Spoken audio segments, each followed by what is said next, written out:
திருவாளர் விஜயசங்கர் இயக்குனர் அவர்களை ஒரு சில வரிகள் கூறுவதற்கு அழைக்கிறேன்.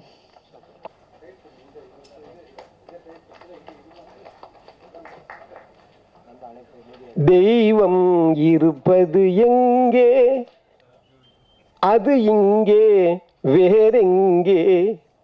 தெய்வம் இருப்பது இங்கே, தெளிந்த நினைவும் திறந்த நெஞ்சும் நிறைந்ததுண்டோ இங்கே. தெய்வம் இருப்பது இங்கே. ஆடை அணிகலன் ஆடம்பரங்கள் ஆண்டவன் விரும்புவதில்லை. அங்கொரு கண்ணும் இங்கொரு கண்ணும் ஆலய வழிபாடில்லை. இசையில் கலையில் கவியில் மழலை மொழியில் இறைவன் உண்டு. இசையில் கலையில் கவியில் மழலை மொழியில் இறைவன் உண்டு. இவைதான் தெய்வம் என்பதை அறிந்தால் ஏற்கும் உனது தொண்டு. தெய்வம் ஏற்கும் உனது தொண்டு. இனியவர்களே, எல்லோரையும் வணங்குகிறேன். அற்புதமான இந்த நிகழ்வில் கலந்துக்கிறதுல ஒரு பெரிய பாக்கியம் என்னன்னா, எல்லா நதிகளும் கடலை நோக்கி செல்வது போல எல்லா சிறு சிறு கலை பிரியமும் அந்த கலை நுட்பமும் அது கடைசியில் பெரிய கலை பரிமாணமாக தான் அது மிளிருது. அந்த வகையில் நண்பர் நிஜய் அவர்கள் இங்கே தொடங்குற ஒரு 1000 மைல் பயணமாக இருந்தால் கூட ஒரு அடியில் தொடங்குற மாதிரி அவர் இங்கே தொடங்கி இருக்கிறது எடுத்த உடனே ஒரு 500 அடி தாண்டின மாதிரி தோணுது எனக்கு. என்ன காரணம் அப்படின்னா, ஒரு அற்புதமான ஒரு பழமை நான் அடிக்கடி சொல்லுவேன். கலை பரிமாணம் எப்பவுமே சமூகத்தின் ஆடை. கலை என்பது சமூகத்தினுடைய ஆடை. எங்கே கலை நன்றாக இருக்கிறதோ, எங்கே கலை நன்றாக விமர்சிக்கப்படுகிறதோ, எங்கே விளிர்கிறதோ அங்கே எல்லாம் நாகரிகம், பண்பாடு, அன்பு இதெல்லாம் அதிகமாக இருக்கும்.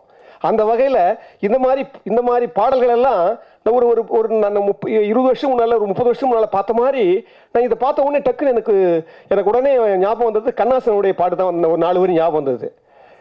இந்த மானிடர் காதல் எல்லாம் ஒரு மரணத்தில் மாறிவிடும். அந்த மலர்களின் வாசம் எல்லாம் ஒரு மாலைக்குள் வாடிவிடும்.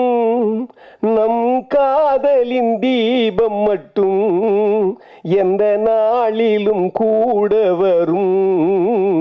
1000 பார்வையிலே. இந்த அற்புதமான காதல் வெளிப்பாடு, இந்த நினைவு இருக்க அந்த பாட்டை பார்த்த உடனே எனக்கு அந்த 4 வரி தான் ஞாபகம் வந்தது. என்ன காரணம்னா, காதல் என்பது பாரதி சொல்லுவோம் இடத்துல பிறப்பு இறப்பு காதல், இந்த 3ஐயும் நாம எவ்வளவு விமர்சனம் பண்ணாலும் அதை புரிஞ்சிக்கவே முடியாதுன்னு சொல்லுவாரு. அதை போல இன்னொருத்த சொல்றாரு, ஒரு பெண்ணையும் ஒருவன் காதலிக்கவில்லை என்றால் அவன் பன்றியிடம் தான் பால் குடித்திருக்க வேண்டும் சொல்லுவாரு. ஏன்னா காதல் வயப்படுற இதயத்துக்கு தான் சரணாகதி கொடுக்கிற எண்ணம் வருமா. பொதுவா ஆணவம் மிளிர்ந்தவன் மனிதன் எப்பவுமே பிறவிதோறும் அவனுக்கு ஆணவம் வந்து என்ன பண்றா, தான் ஆணவம் அவம் ஆணா இருக்கதே ஒரு ஆணவம் நினைக்கிறவன். பெண்ணவன் தமிழ்ல ஒரு வார்த்தை கிடையாது. அப்ப என்ன சொல்றாங்க, கலை என்பது எங்கே வரும்னா, எவன் தன்னை சரணாகதி கொடுத்துறானோ, எவன் தன்னை தாழ்த்திக்கிறானோ, எவன் பிறரை உயர்வாக வைக்கிறானோ அவனிடம் மட்டும்தான் கலை வருகிறதா உலகில் சொல்றாங்க. அப்படி பாத்துங்க, இந்த நினைவிருக்காங்கிற இந்த ஒரு விஷயத்துல மட்டும் நான் புரிஞ்சுக்கிட்டது என்னன்னா, இந்த உலகத்தில் மறுபடியும் சைக்கிளிங் வரப்போகுது. மறுபடியும் நம்ம பழமையில நாம அந்த காதலங்கிற உணர்வுக்கு நம்ம எவ்வளவு முக்கியத்துவம் கொடுத்தோமோ அது மறுபடியும் காதலங்கிற உணர்வுக்கு நம்ம கொடுக்க போறோம். அதுதான் பாரதிதாசன் சொல்றாரு, ஒட்டும் 2 உள்ளத்தை தம்மில் ஓங்கிய காதலினை பிட்டு பிட்டு புகன்றார், அதை பெற்றவர் கேட்கவில்லை, குட்டை மனத்தாலே தன் கோப பெருக்காலே வெட்டி சாய்க்க வந்தார் அந்த வீணையை நாதத்தினைன்னுவார். வீணையும் நாதத்தையும் இது பிரிக்க நினைச்சாங்களா அந்த அப்பா அம்மா. அப்ப என்ன சொல்றாங்க, காதலுங்கிறது எவ்வளவு விளக்குனாலும் புரிஞ்சிக்க முடியாது, அது இயல்பிலே ஏற்படுகிற ஒரு உணர்ச்சி. அப்போ காதல் இருக்கிற வரைக்கும் I loved you at a single look with you I will live and die. நான் ஒரு ஆங்கில கவிஞன். அவளோட பார்வையை ஒரு முறை தான் பார்க்கறான், அந்த ஒரு பார்வை என் வாழ்வா சாவா உங்கள்கிட்ட தான் ஒப்படைச்சிட்டான். அப்போ அன்புக்கு அடுத்து கனிவு, கருணை, பரோபகாரம், இரக்கம், இந்த இந்த அழகான அற்புதமான விழுமியங்கள்லாம் எங்கடா இருக்குதுன்னா சரணாகதியில் தான் இருக்குது. அப்ப அந்த சரணாகதி வரும்போது என்ன ஆகும் அப்படின்னா கலை பரிமாணம் உனக்குள்ள இருந்து கிடைக்குது.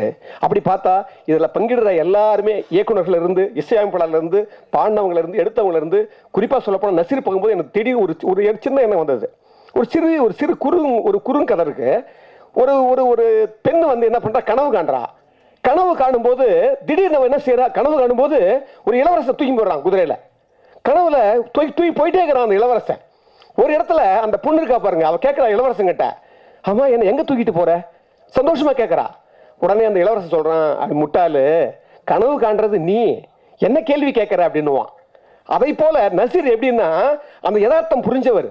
அந்த கனவு மற்றவங்களை கண்டா கூட நீ கனவு காண்ற நீ தான், அது நீ தான் முயற்சிக்கணும்னு சொல்ற ஒரு பெரிய கெப்பாசிட்டி உள்ள பர்சன் இன்னைக்கு இந்த இடத்துல வந்து ஒரு நினைவு இருக்கான்னு நடிக்கிற போது உள்ளபடியே அல்லாஹ் வந்து நிச்சயமா உங்க அடுத்தடுத்த பரிமாணத்தில் கொண்டு போன நான் மனசார பிரார்த்திக்கிறேன். ரொம்ப கடினமான, நான் காலைல பேசும்போது கூட சொன்னேன், முயற்சியினுடைய ரொம்ப உச்சம் நிஜய் அவர்கள். அந்த வகையில் எல்லோரும் குழுமி இருக்கிறோம், நாங்கள் எல்லாருமே பிரார்த்திக்கிறோம்.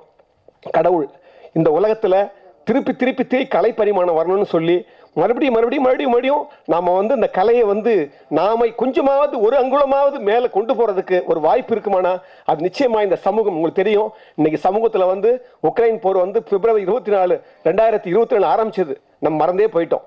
சூடான்ல துணை ராணுவத்துக்கும் பெரிய ராணுவத்துக்கும் சண்டை நடந்துகிட்டு இருக்குது. இந்த பக்கம் சிரியா, இந்த பக்கம் எத்தியோப்பியா, எல்லா நாடுகள்லையுமே கலவரம் அதிகமா இருக்கு. என்ன சொல்றாங்கன்னா எங்கே கலை வடிவம் குறைந்திருக்கிறதோ அந்த நாடுகள் எல்லாம் கலவர பூமியா இருக்குது. நம்ம இந்திய பூமி ஏன் சொல்றோம், ஆன்மீகத்தை விட கலை பரிமாணம் உள்ளது. அந்த கலை பரிமாணம் மேலும் மேலும் செழிக்கணும்னு சொல்லி இவ்வளவு நேரம் பொறுமையை காட்ட உங்களை மறுபடியும் நான் வணங்கிக்கிட்டு, இவருடைய நசீர் நிஜயை வந்து இந்த குழுவை வந்து மறுபடியும் வாழ்த்தி பிரார்த்தித்து மறுபடியும் உங்களை வணங்குறேன்.